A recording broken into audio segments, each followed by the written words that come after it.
Detroit 60 series 12.7. It's the only fuel filter on this engine. Some of the other Detroits have 2 spin-on filters.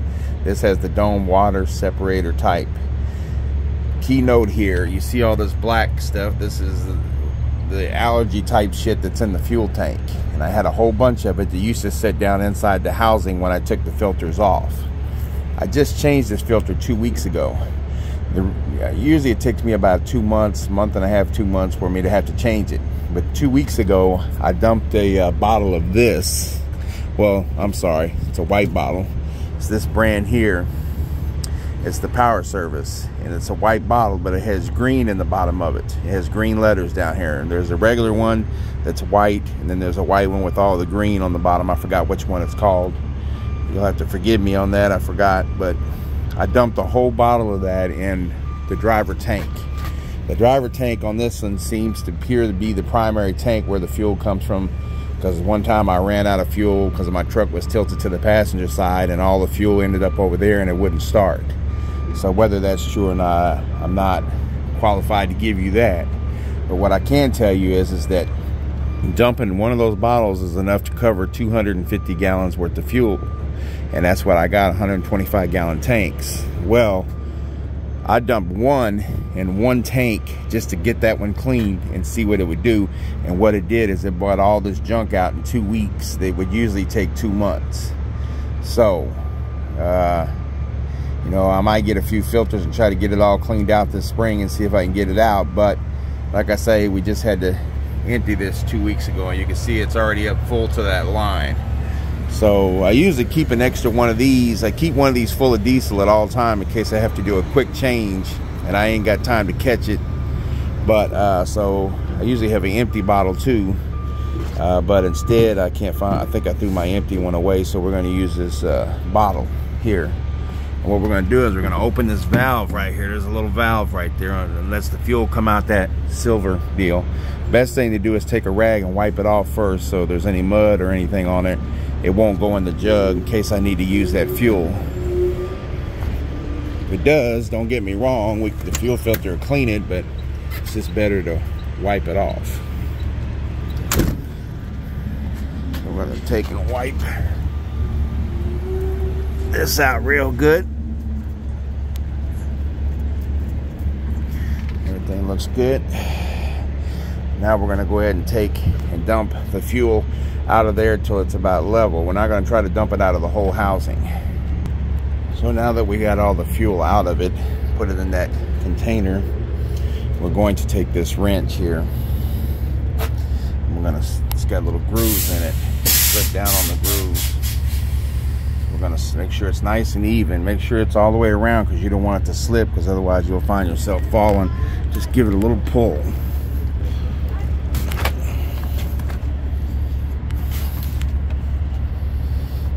Just going to take that whole thing off. You can take this cap loose. There's a cap up here too, but we're not going to do all that.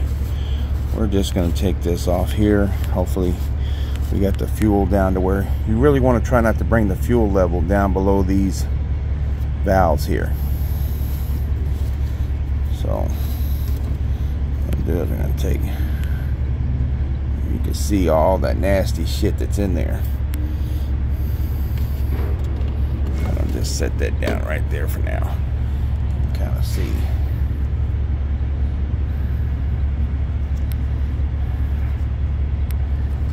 I'm going to slowly just twist this back and forth and it'll come up. And you can see that little rubber nozzle there. I'm going to shake this out. We're going to put this in a bag real quick. Now that we got the dome off, we're going to look down inside. What I like to look for is that black residue you see in there. It used to be covered in there. It used to be just full of that. You also want to make sure you take this seal off. This little rubber seal. This actually came off the other filter. They just get stuck on here, because if you put this on here, you're not going to be able to get the other filter. You should see just metal. Your other filter should come with this.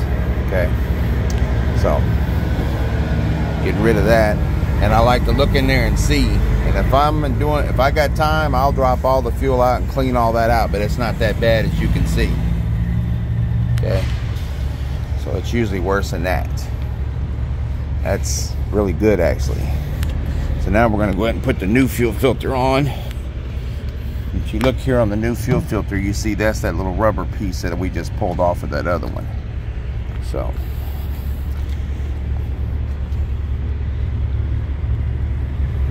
let's see.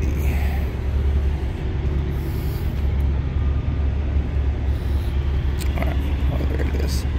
I just wanted to check something and see. It's a filter brand that I haven't used before, and I just want to see if the rubber seals line up. It's a little bit bigger, but not much. You have a spring in the dome that actually holds. So what you're going to do is take the rubber side, not that side, but the rubber side, and you're going to seal it. And you're going to twist it back and forth as you push it down and make a good contact. You'll be able to tell. And that's it right there. So then what we're going to do now is we're going to put the dome back on there.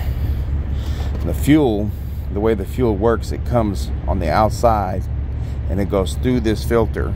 All this fuel comes through the outside and goes into the filter and down into that hole you saw a while ago. So the fuel comes from the outside. That rubber seals it so that no dirty fuel gets into the inside, other than if it has to go through the fuel filter. That's the only way it'll go. If that seal ain't on there, then you're getting dirty fuel into the injectors. We went with a 10 micron. And the way I understand the microns, the smaller the number, the smaller the hole, or the filter that the fluid has to go through, and it catches more stuff. The only thing with using that, and you see that spring just puts pressure straight down onto that filter and holds it in place. That's what that spring does in there. Okay, so we're going to go ahead and put this on. I'm going to need both hands, so we're going to pause it. Now the best way to get this on is to just hold it straight down and take your other hand and just spin this. If the threads on this are clean, which they should be, you need to wipe them down on the inside of this plastic ring and on the male threading. Wipe them down.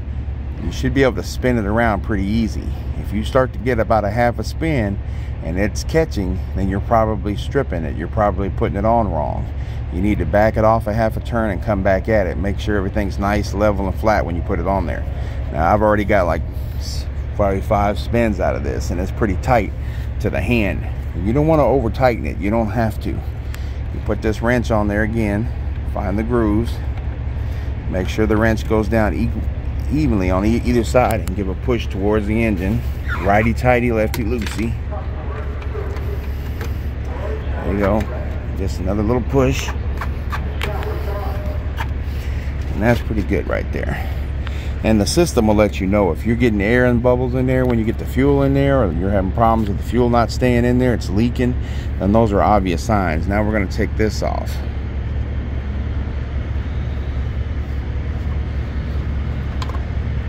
Since I just changed this 2 weeks ago, I'm not going to worry about changing the seal, but there's a little rubber seal there. It comes with these seals come with every. Some of these require this seal and some require the other seal. So they give you all three just in case, because some of these domes are a little bigger than others. Now what we're going to do, we've done all this. Now what we're going to do is we're going to add fuel that I saved, that I always fill back up. We're going to add that fuel in there. And that's going to prime the system.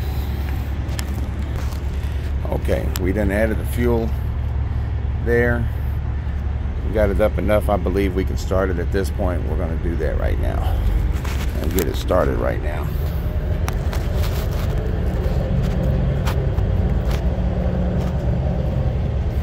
Nice truck, boss. Oh, thank you. Yeah, what year is it? Huh? That's a 2016. You kidding? No, it's a 2016 glider kit. That's what I'm talking about. Yeah. That's what I'm talking about. I'm going to start this real quick. I got to change my fuel filter.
Yeah, hold on one second. I'm going to finish this real quick. And that's pretty much it. It's ready to go. We're done. That's all.